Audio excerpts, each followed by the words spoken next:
Bridge হল বগীবিলত bridge হল এতিয়া নুমলীগড় আৰু গহপুৰৰ মাজত আমি ব্ৰহ্মপুত্ৰৰ তলেদি 6 লেনযুক্ত দলং বনোৱাৰ সিদ্ধান্ত লৈছো কাজিৰঙাৰ ওপৰত 32 কিলোমিটাৰৰ উৰণীয়া সেতু আগত কোনেও অসমৰ কাৰণে ইমান চিন্তা কৰা নাছিল আজি প্ৰধানমন্ত্ৰী মোদী ডাঙৰীয়াৰ নেতৃত্বত অসম আদি চৌদিশে আগবাঢ়ি গৈছে আজি বহাগ বিহুৰ সময়ত অসমত আজিৰ পৰা 10 বছৰ আগলৈকে 5 বছৰ আগলৈকে মানুহৰ মাজত বিহুৰ উৎসৱৰ সময়তো গুলি বাৰুদ বোমৰ শব্দ শুনা পাইছিল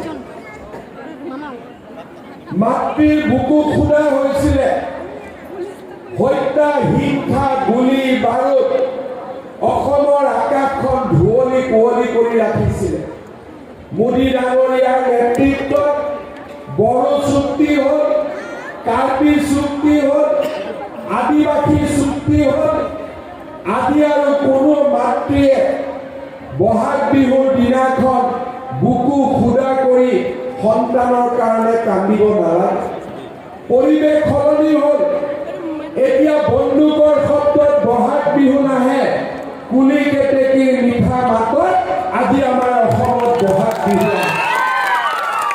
আজি অসমত শিক্ষা দীক্ষাৰ নতুন পৰিৱেশ গঢ়ি উঠিছে চাবুৱাত ক্ৰীড়া বিশ্ববিদ্যালয় তিনিচুকীয়াত মেডিকেল কলেজ জিলাই জিলাই মেডিকেল কলেজ জিলাই জিলাই বিশ্ববিদ্যালয় ষ্টেডিয়াম ৰাস্তা ঘাট আজি আমাৰ অসমখনত চাৰিওফালে উৎসাহ উদ্দীপনাৰ মাজত এক আলোড়িত পৰিৱেশ ল'ৰা ছোৱালী আজি স্কুল কলেজত যায় পঢ়া শুনা কৰে পৰিৱেশ সলনি হ'ল যোৱাবাৰ নিৰ্বাচনৰ সময়ত মোৰ মনত আছে মই চাবুৱাত আহিছিলোঁ চাবুৱাত মই কৈছিলোঁ যে যদি আমাৰ চৰকাৰ গঠন হয় আমি 1 লাখ যুৱক যুৱতীক চৰকাৰী চাকৰি দিম কোনেও আমাক বিশ্বাস কৰা নাছিল মানুহে ভাবিছিল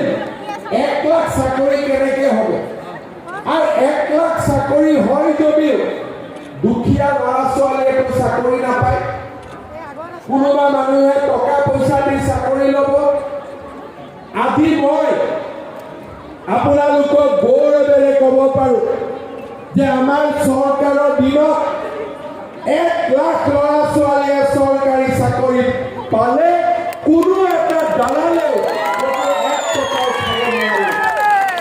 শ্ৰদ্ধা ৰাইজ আমাৰ নিবনুৱা যুৱক যুৱতীৰ মনত যাতে উৎসাহ থাকে নিবনুৱা যুৱক যুৱতীয়ে যাতে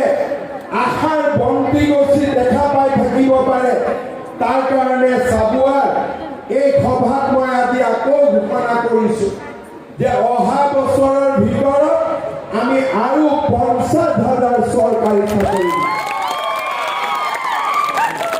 যিদিনাখন APSC ৰিজাল্ট দিয়ে, যিদিনাখন চাকৰি ৰিজাল্ট দিয়ে, টিভিত দেখুৱাই যে কোনোবা বাগান বজাৰত তৰকাৰী চব্জি বিক্ৰী কৰা ঘৰত 2-3টালৈকে চাকৰি হৈছে। এই বছৰ চাবুৱা সমষ্টিৰ পৰা 10 গৰাকী যুৱক যুৱতীয়ে APSC পাবলৈ সক্ষম হৈছে। দুখীয়া মানুহৰ ল'ৰা, মধ্যবিত্ত মানুহৰ ল'ৰা, আজি সকলোৰে সপোনবিলাক আজি আমি নিৰ্মাণ কৰিছোঁ। আৰু যিসকলে চাকৰি পোৱা নাই, আমি তেওঁলোকেও যাতে বেহা বেপাৰ কৰিব পাৰে, নিবনুৱা যুৱক যুৱতীক আমি কাম কৰাৰ বাবে 2 লাখ টকাকৈ দিয়াৰ বাবেও আজি আমি আঁচনি যুৱক যুৱতীসকলৰ মাজত মুকলি কৰি দিছোঁ। ভাবিব নোৱাৰা কথা আছিল যে বেংকৰ পৰা ল'ব নালাগে, চৰকাৰে টকা দিব। আজি আমি সেইখন অসম আজি আমি নিৰ্মাণ কৰিছোঁ। চাবুৱাত যোৱাবাৰ আহোঁতে কৈছিলোঁ যে কোনাকণ বৰুৱাক ভোট দিয়ক, লাহোৱালত বিনোদ হাজৰিকাক ভোট দিয়ক। আমি মহিলাসকলৰ মাইক্ৰ' ফাইনেন্সৰ লোন ৰেহাই দিম।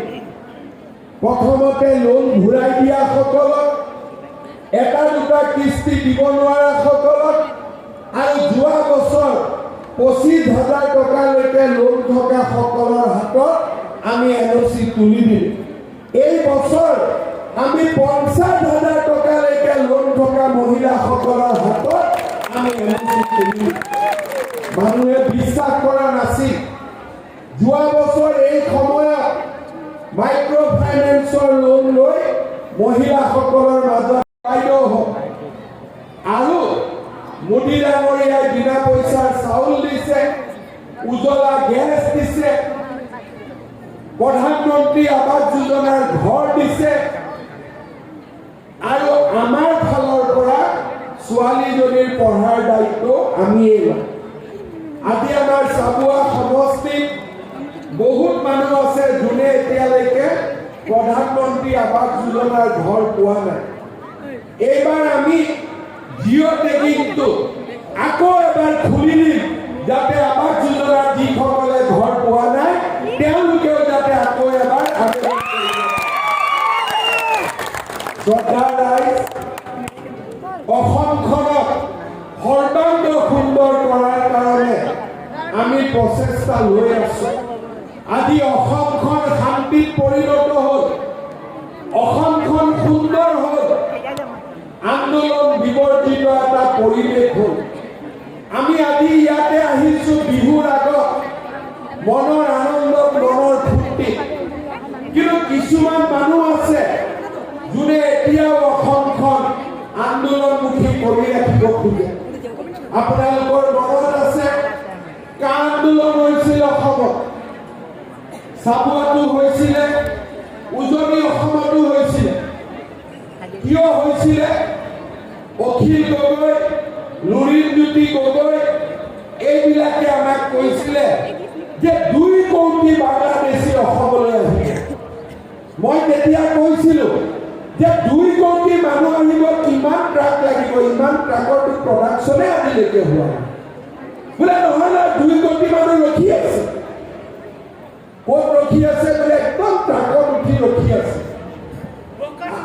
আজি 2 কোটি মানুহ আহিলে নেকি? চাবুৱাত এজন নতুন মানুহ আহিছে নেকি? মইতো তেওঁলোকক কৈছোঁ মোদী আৰু প্ৰধানমন্ত্ৰী থাকিব, আৰু হিমন্ত বিশ্ব শৰ্মা যেতিয়ালৈকে মুখ্যমন্ত্ৰী থাকিব, মানুহ বাদ দিয়ক, বাংলাদেশৰ পৰা চৰাইও আহিব নোৱাৰে।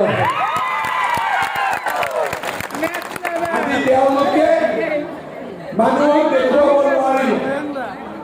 কা হ'ল এজন মানুহ আহিল। এতিয়া মই তেওঁলোকক সুধো যে আপোনালোকে আন্দোলন কৰি 5জন শ্বহীদক কিয় বগোৱা? অখিল গগৈয়ে কয় পুলিচে মাৰিছে। পুলিচক মাৰিবৰ কাৰণে ৰাস্তাত কিয় উলিয়াই দিছিল? মিছা কথা কৈ পেলাই। আবেগিক কৰি কোনে লৈ আহিছিলে সেই কথা তেওঁলোকৰ উত্তৰ নাই।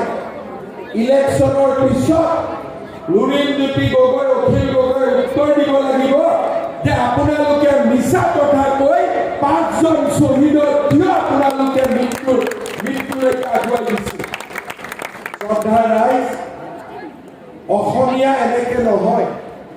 জয় অসম বুলি ক'লে আন্দোলন নহয়। আমাৰ ল'ৰা ছোৱালীয়ে যদি চাকৰি নাপায়, আমাৰ ল'ৰা ছোৱালীয়ে যদি কাম কৰিবৰ বাবে সুবিধা নাপায়, অসম কেনেকৈ উন্নতি হ'ব? যদি মানুহে মাটিত থাকে, মাটিৰ পট্টা নাপায়, অসম কেনেকৈ উন্নতি হ'ব?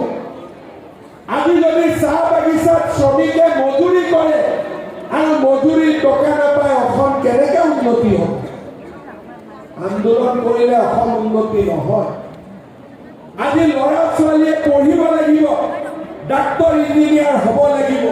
আজি নৱগঠিত চাবুৱা লাহোৱাল সমষ্টিত ভাৰতীয় জনতা পাৰ্টিৰ প্ৰাৰ্থী সৰ্বানন্দ সোণোৱাল ডাঙৰীয়াৰ হৈ নিৰ্বাচনী প্ৰচাৰ চলালোঁ। তেখেতৰ জন্মভূমি চাবুৱা আৰু ইয়াত ৰাইজৰ অপাৰ উৎসাহ উদ্দীপনা দেখি মই এক গভীৰ বিশ্বাসেৰে উভতি গৈছোঁ যে এই সমষ্টিৰ পৰা সৰ্বানন্দ সোণোৱাল ডাঙৰীয়াই 70ৰ পৰা 75,000 লিড লাভ কৰিব পাৰিব। এই বিশ্বাস মই লৈ উভতি যাম। ৰাইজৰ উৎসাহ উদ্দীপনা মৰম চেনেহে প্ৰতীয়মান কৰিছে যে ই কোনো এক অলৌকিক সপোন নহয়, ই এক বাস্তৱ সত্য।